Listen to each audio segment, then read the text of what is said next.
En México, los ataques contra los defensores de derechos humanos y activistas se han recrudecido. Hoy, junto con Colombia, es el país más peligroso del mundo para alzar la voz y hacer activismo, de acuerdo con la organización Frontline Defenders. 2021 marcó un nuevo récord con 42 defensores asesinados, el doble de los que hubo en 2020. Superar la barrera de los 40 homicidios solo se había visto en 2018, el más violento de los años registrados por Frontline Defenders. En 2022, la situación no pinta mejor. En los primeros meses del año han sido asesinados 6 activistas.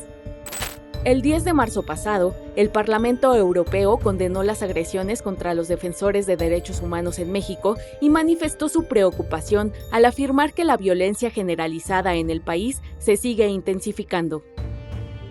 Según las últimas cifras que proporcionó la Secretaría de Gobernación de México, desde el diciembre del 2018 han sido asesinados 98 defensoras de derechos humanos y 54 periodistas. Y estos casos permanecen con impunidad en más de un 90%. Los defensores en México no solo se sienten desprotegidos, sino constantemente agredidos por las autoridades. El que alza la voz por defender los derechos es peor que un narco, que la delincuencia organizada, ¿no? Entonces, ese es un delito para el gobierno. Sara afirma que vive con temor porque desde la Presidencia de la República han estigmatizado al Consejo Regional Indígena y Popular de Xpujil, una organización a la que pertenece y que se ha opuesto al Tren Maya en Campeche por considerar que atenta contra el medio ambiente y la vivienda. En agosto de 2020, el presidente acusó a este consejo de recibir recursos de una fundación extranjera para oponerse al Tren Maya.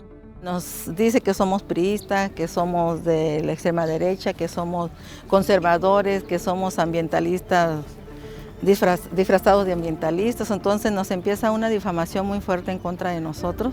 La gente de Morena o los dirigentes de Morena son de las comunidades. Entonces cuando dice, si tú eres del CRIPS, por ejemplo, de la organización, no te queremos. O te vamos a multar 5,000 pesos o 10,000 pesos en el ejido, en la comunidad, porque estás a favor del CRIPS y en contra del Tren Maya. Al mismo tiempo, como miembro de la Resistencia Civil de Candelaria, Campeche, Sara ha mantenido una lucha por tarifas de luz justas. Así lleva 16 años. No la detuvieron ni las amenazas, ni 11 meses en la cárcel por privación ilegal de la libertad de un trabajador de la CFE, quien dice le tendió una trampa al movimiento. Los ataques más comunes por los que pasan los activistas son amenazas, estigmatización, hostigamiento, difamación, secuestro y homicidio. En particular, los ambientalistas son los más atacados. En 2021, el SEMDA registró 238 agresiones contra defensores ambientales y 25 asesinatos. En el 40% de los casos que tienen que ver con estas agresiones, se conoce que el agresor es presuntamente un agente del Estado. Y hay una impunidad brutal. No hay nadie en la cárcel hoy en día por todos los asesinatos de defensores ambientales que hemos tenido. Y no solo eso, sino que cada año que se publica el informe, hay un silencio total del gobierno mexicano. Hoy, el gobierno federal tiene 1,032 defensores de derechos humanos en el mecanismo de protección, el doble que en 2018. Sin embargo, los beneficiarios del mecanismo alertan que hay intentos frecuentes para retirarles las medidas de protección. Alma es una defensora desplazada. Afirma que ya ha tenido 11 atentados. Recientemente interpuso 2 amparos para que el gobierno no le quite la protección que tiene desde 2013, cuando empezaron a perseguirla en Sinaloa por ser la abogada de comuneros que se opusieron a la presa Picachos, que aún está en construcción.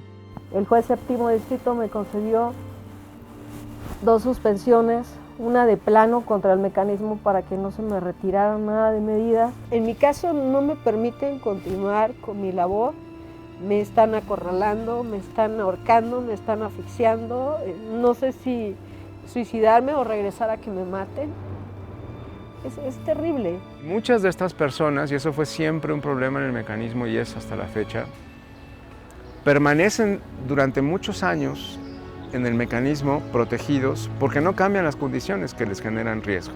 El problema es que la bolsa de personas protegidas crece y no hay salida.